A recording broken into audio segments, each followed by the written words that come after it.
very low, but actually the training was done with a method of leaving one of the participants out and training on the rest.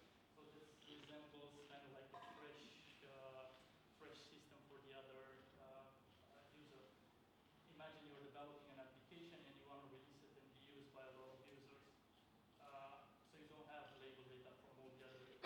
But the observation is that if you specialize the network on the users later on, you can reach 95 to 97% accuracy on those users with less than 5 minutes of additional training data.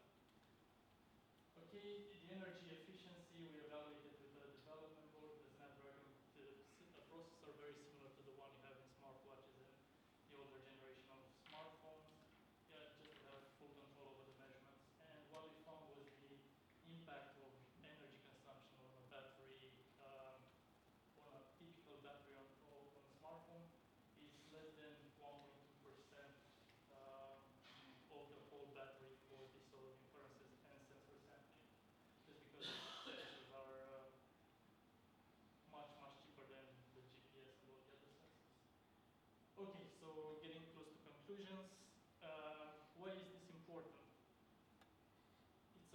We have a debate nowadays that moving our data to the cloud and helping our services is beneficial to us. But with such a system, you have everything under control. You produce the data locally, and you also consume it locally with specialized context detection algorithms. In this case, you don't need to transfer a large volume of data to the cloud. So you have nowadays the problem with Amazon Alexas. The police is trying to get access to their to voice data from one of their users in California because of the crime scenario. So you can actually see how harmful it can be to send your personal data to the cloud. But performing all the inferences locally avoids all these problems while still taking advantage of useful inferences to assist you throughout the day. Okay, so the vision is that many inferences will be performed locally on mobile devices and wearable. So we will have more and more of such inferences happening on our devices. The default setting should be off for uploading the data. Everything should happen locally to the device. If you want to improve the algorithms and the architecture, the deep neural network architecture, then you'll have to give some incentive to the users to upload their data. That can be cash or discounts next time you're selling them something. Think of bus companies, they'll give you a discount next time you're purchasing a bus ticket. And they're actually collecting a lot of data with their application. Finally, a practical vision is, imagine you're driving home with your date, and you have the phone in the pocket, which is able to detect that you're not going home alone and take the arrangements to prepare or signal your house to put on romantic music and turn on the lights. At the same time, you can also instruct your personal robot to start cooking your favorite meal to be ready once you arrive at home. So I'm going to leave you with this question. What interesting and useful context detection can we think of to improve our life? Something that can happen on the phone with the sensors we have available. Thank you.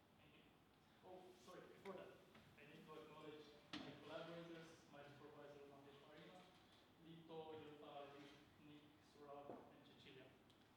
That's it. Great, round of applause.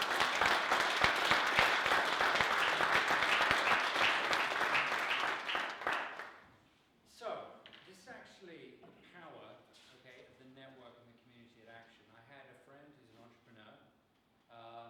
What do you call those things when you go, you're like groups of teams and you go on a hunt to look for things? And you get scavenger hunt or treasure hunt, exactly.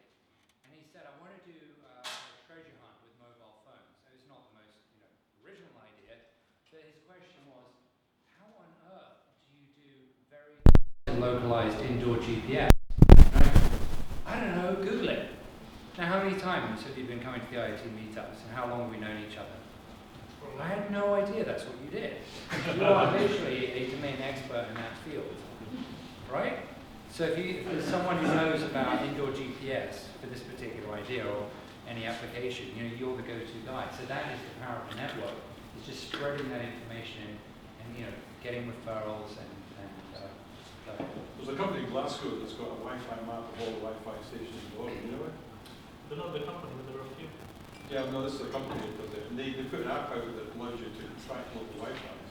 But they suck all the data back, and they've got a map of all the Wi-Fis in the world.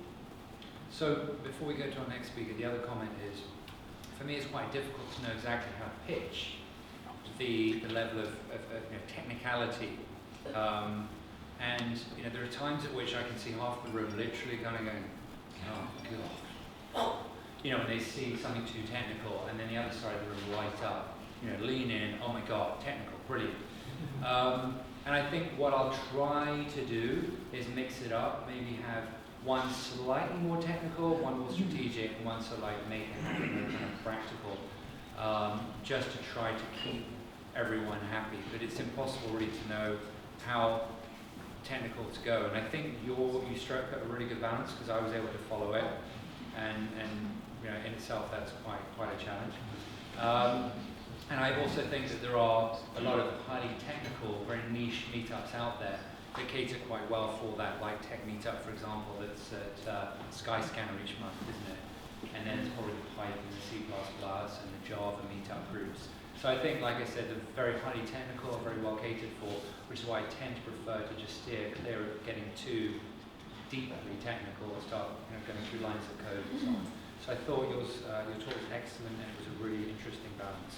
So well done. Thank you so much. Right, let's have a little brief break. Guys, go and grab a drink and a snack. We're just going to configure and set up for the next speaker. Literally just 2 minutes. Just 2 minutes. Just keep the momentum going. We've got a third speaker. Right. So,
unicorn seals. Is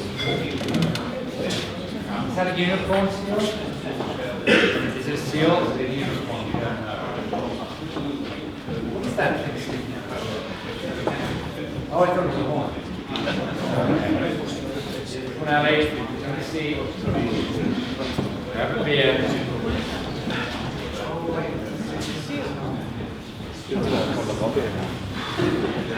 All right.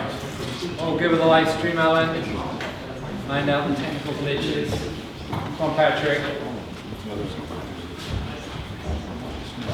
Okay. Right.